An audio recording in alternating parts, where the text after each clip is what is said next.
बातमीपत्राला आता सुरुवात करूयात। भोंदूबाबा अशोक खरात याच्या अघोरी कृत्यांचा आणि आर्थिक व्यवहारांचा तपास करणाऱ्या एसआयटीनं आता आपला मोर्चा खरातशी संबंधित संस्थांकडे वळवलाय। खरातच्या शिवनिका संस्थेचे सर्व व्यवहार एसआयटीच्या रडारवर आले असून राज्य महिला आयोगाच्या माजी अध्यक्षा रुपाली चाकणकर यांना देखील चौकशीसाठी समन्स बजावल्याची माहिती सूत्रांकडून मिळते आणि त्यामुळे अशोक खरात व्यतिरिक्त या प्रकरणी पहिल्यांदाच राजकीय व्यक्तीची चौकशी होण्याची शक्यता आहे। पाहूयात। भोंदू खरात प्रकरणी एसआयटीचा कसून तपास।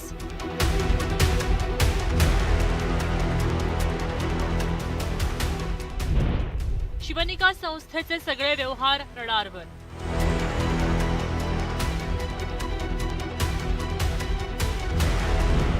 रुपाली चाकणकरांनाही एसआयटीकडनं समन्स।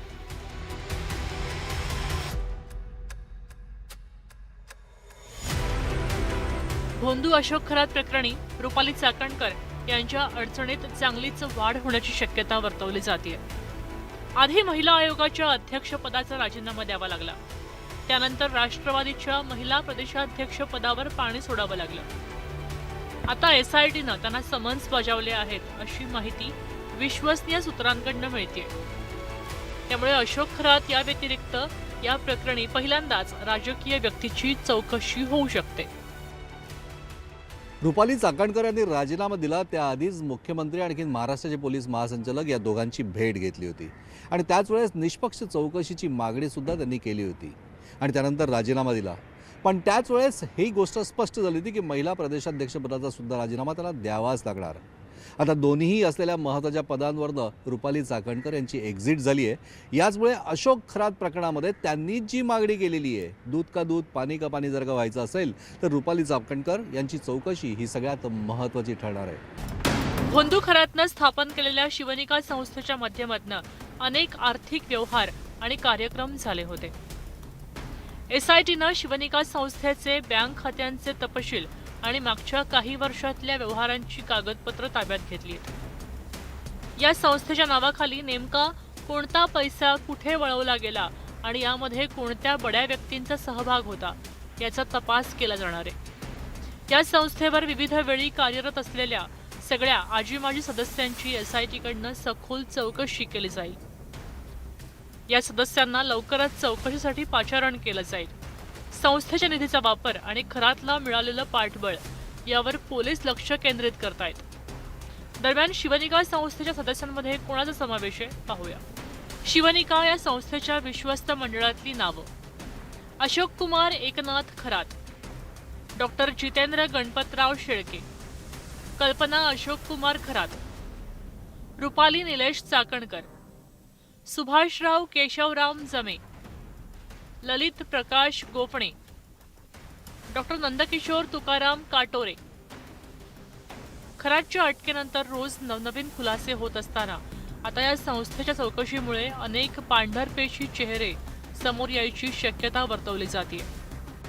महिलांचं युवतींचं वेगवेगळ्या लैंगिक शोषण केल्याने अशोक खरात जरी चर्चेत आला असला, घृणास्पद कृत्य केलं म्हणून अशोक खरात जरी चर्चेत आला असला तरी अशोक खरातच्या आरोपांची मालिका फक्त इथपर्यंत थांबत नाही, तर वेगवेगळ्या राजकीय नेते, राजकारणी आणखीन त्याचबरोबर वेगवेगळ्या प्रकारचे सरकारी अधिकारी यांच्यासोबत असलेल्या त्याच्या संबंधातनं जे त्याचं नेक्सस तयार झालं होतं, या माध्यमातून अनेक वेगळ्या प्रकारचे आर्थिक गुन्हेसुद्धा या पूर्ण प्रकरणात झाले असावेत अशा प्रकारचा अंदाज आणि संशयसुद्धा एसआयटीला नक्कीच आहे। त्यामुळे या सगळ्यांची चौकशी ही क्रमप्राप्त आहे।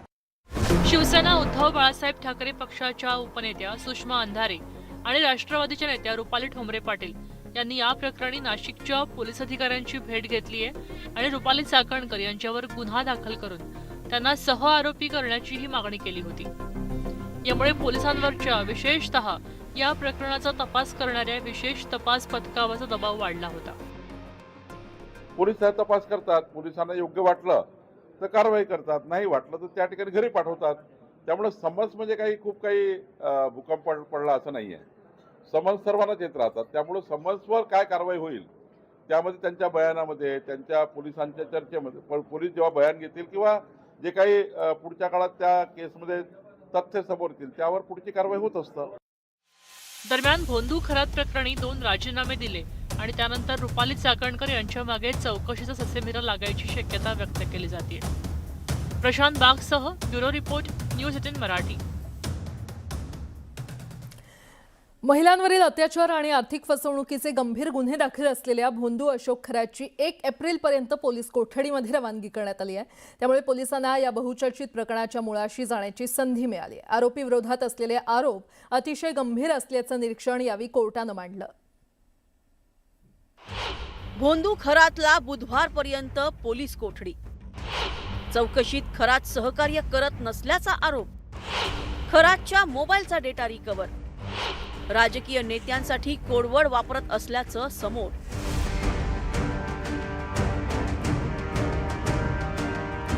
नाशिकचा भोंदू अशोक खरातच्या प्रकरणानं केवळ राज्यच नाही तर देशही हादरून गेला. नाशिक जिल्हा न्यायालयानं या प्रकरणाची गंभीर दखल घेतली. अशोक खरातवर महिलांवर लैंगिक अत्याचार तसंच आर्थिक फसवणुकीचे गुन्हे दाखल करण्यात आले असून त्याची पोलीस कोठडी संपल्यानंतर कोर्टात सुनावणी झाली. हे प्रकरण अतिशय गंभीर असून एसआयटीला तपासणीसाठी अधिक कालावधीची गरज असल्याचं यावेळी कोर्टानं मान्य केलंय. तर भोंदू खरात चौकशीत पोलिसांना सहकार्य करत नाही. महिलांच्या अत्याचाराचा विषय निघताच तो पोलिसांना उडवाउडवीची उत्तरं देतो. त्यामुळे तपास अपूर्ण असून तो पूर्ण करण्यासाठी अशोक खरात याची पोलीस कोठडी वाढवून हवी अशी मागणी सरकारी वकिलांनी केली आहे. खरात प्रकरणी अनेक महत्त्वाचे मुद्दे यावेळी मांडण्यात आले. खरातच्या मोबाईलचा डेटा रिकव्हर झालाय. त्याचा कॉन्टॅक्ट लिस्टमध्ये अनेक नंबर समोर कोडवर्ड असून हे कोडवर्ड्स का दिले, त्याचा अर्थ काय याचा तपास करण्यात येणार आहे. याशिवाय राजकीय नेत्यांची नावं डमी नावानं सेव्ह केलेली आढळून आल्याचं पोलिसांनी सांगितलं. खरातनं पेय प्रसादातून महिलांना गुंगीचं औषध दिल्याचा आरोप करण्यात आलाय. या पेयांसंदर्भात तपास सुरू असल्याचं पोलिसांनी सांगितलंय. चौकशीत खरात पोलिसांना सहकार्य करत नसल्याचा महत्त्वाचा मुद्दा मांडण्यात आलाय. एसआयटीच्या तपासामध्ये भोंदूबाबा खरात याचा आणखी एक कारनामा समोर आलाय. हा भोंदूबाबा अशोक खरात आपल्या मोबाईलमध्ये जे नंबर सेव्ह करायचा ते डमी नावाने सेव्ह करायचा आणि त्यामुळे पोलिसांना या तपासामध्ये काही अडथळे निर्माण झाले. या सगळ्यानंतर आता या एसआयटीने या सगळ्या भोंदूबाबाचा मोबाईल आणि त्याचा सगळा मोबाईलमधला डाटा फॉरेन्सिककडे पाठवला आणि त्याचा क्लोन रिपोर्ट प्राप्त करून घेतला.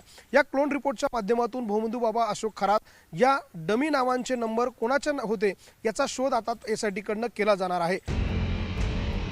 खरात प्रकरणात दररोज नवनवीन माहिती समोर येते. सखोल तपास योग्य दिशेनं व्हावा अशी पीडित महिलांची अपेक्षा आहे. त्यामुळे त्याची कोठडी गरजेची असल्याचं पीडितांच्या वकिलांनी म्हटलंय. अगोदरची जी कारणं होती रिमांडची, पहिल्या रिमांडची, तीच दुसऱ्या रिमांडमध्ये आली. याचा अर्थ काय होतो की पहिल्या रिमांडमध्ये ज्या गोष्टींचं इन्व्हेस्टिगेशन करायचं होतं तेच होऊ शकलं नाही. आणि का होऊ शकलं नाही? कारण हा कोऑपरेट करत नाही आहे. दुसऱ्या रिमांडमध्ये पुन्हा काही कारणं तीच आलेली आहे. त्याचंही कारण हेच की हा कोऑपरेट करत नाही आरोपी. त्यामुळं याचा फायदा आरोपीला जाऊ शकत नाही आहे. आणि असाच जर ट्रेंड असेल, ही जर त्याची वृत्ती असेल आरोपीची, तर मग तपासाचं कार्य पूर्ण होण्याकरता अडचणी निर्माण होतील. यानंतर मी असं सांगितलं की आत्ता अलीकडे असं दिसतंय की नवीन नवीन तक्रारी ह्या येत आहेत.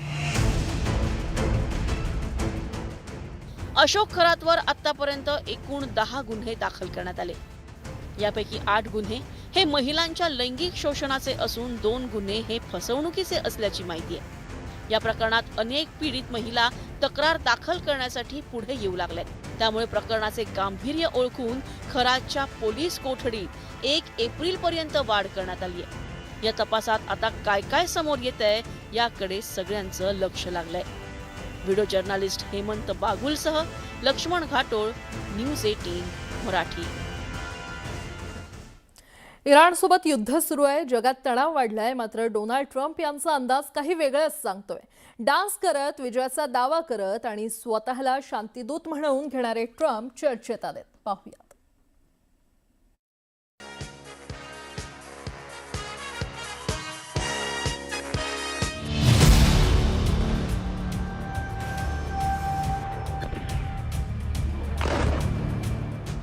महायुद्धात इराण अमेरिकेला तगडी टक्कर देतोय. इराण अमेरिकेमध्ये सुरू झालेल्या या युद्धामुळे जगभरात कमालीचा तणाव वाढलाय.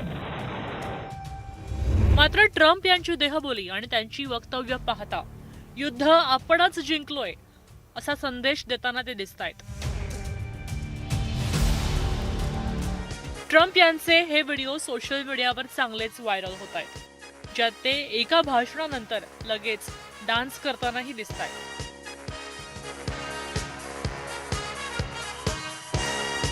यापूर्वी ट्रम्प यांनी ट्रुथ या सोशल मीडिया हँडलरवर एक पोस्ट लिहिली होती. मियामीमध्ये अर्थशास्त्रावर एक मोठं भाषण देण्यासाठी जातोय. इराणमध्ये आमची सैन्य मोहीम जोरदार सुरू आहे. डोनाल्ड ट्रम्प अशा प्रकारचं हे ट्विट होतं. इराण युद्धावरून जगभरात खळबळ झाली. लोक ट्रम्प यांना दोषी ठरवतायत. अशामध्येच ट्रम्प यांनी युद्ध थांबवण्याचा दावा केलाय आणि स्वतःला शांतीदूत घोषित केलंय. मला असं वाटतं की माझा वारसा एका महान शांतीदूताच्या रूपामध्ये पुढे जावा, असं ते सांगतात. And I mean, I know it doesn't sound right for me to say this, but I'd love my legacy to be made as a great peacemaker, because I really believe I'm a peacemaker. It doesn't seem it right now, but I think I'm a peacemaker. Trump यांनी होर्मुझच्या सामुद्रधुनीला Trump यांची सामुद्रधुनी असं संबोधित केलंय आणि इराणला आपल्या खास शैलीत संदेश द्यायचा प्रयत्न केला. त्यानंतर त्यांनी जीभ घसरल्याचाही दिखावा केला होता. मात्र ट्रम्प यांनी हे वक्तव्य जाणीवपूर्वक केलंय. इराण विरुद्धच्या युद्धाबाबत चर्चा सुरू असताना इराणला होर्मुझची सामुद्रधुनी खुली करावीच लागेल असा दावाही त्यांनी केलाय. Negotiating now, and it'd be great if we could do something, but they have to open it up. They have to open up the Strait of Trump. I mean, Hormuz. Excuse me for this. I'm so sorry. Such a terrible mistake. Trump यांनी यावेळी आपला आधीचा कार्यकाळही आठवला, जेव्हा त्यांनी इराणचे सर्वात शक्तिशाली जनरल कासिम सुलेमानी यांना ठार केलं होतं. त्यावेळी त्यांनी इराणमध्ये सत्ता परिवर्तन झाल्याचा दावा केला होता आणि इराणला $1.7 बिलियन मदत केल्याबद्दल अमेरिकेचे माजी राष्ट्राध्यक्ष बराक ओबामा यांच्यावर हल्लाबोलही केला होता. इतकंच नाही तर ट्रम्प यांनी नाटोमधून बाहेर पडण्याचेही संकेत दिलेत. अमेरिका नाटोच्या सुरक्षेवर कोट्यवधींचा खर्च करते, नेहमी त्यांच्यासोबत उभी असते, पण आता असं वाटतं की असं करायची गरज नाही, असं ते बोललेत. I think a tremendous mistake was when NATO just wasn't there. They just weren't there. It's going to make a lot of money for the United States because we spend hundreds of billions of dollars a year on NATO, hundreds protecting them. And we would have always been there for them. But now, based on their actions, I guess we don't have to be, do we? Trump यांची देहबोली, त्यांची वक्तव्य आणि विरोधकांवरचे हल्लाबोल याचा अविश्वास दाखवतात. मात्र हा त्यांचा आत्मविश्वास आहे की वास्तवापासून खूप दूर असं केवळ राजकीय कथन आहे? हा खरा प्रश्न आहे. Bureau report, news 18 Marathi.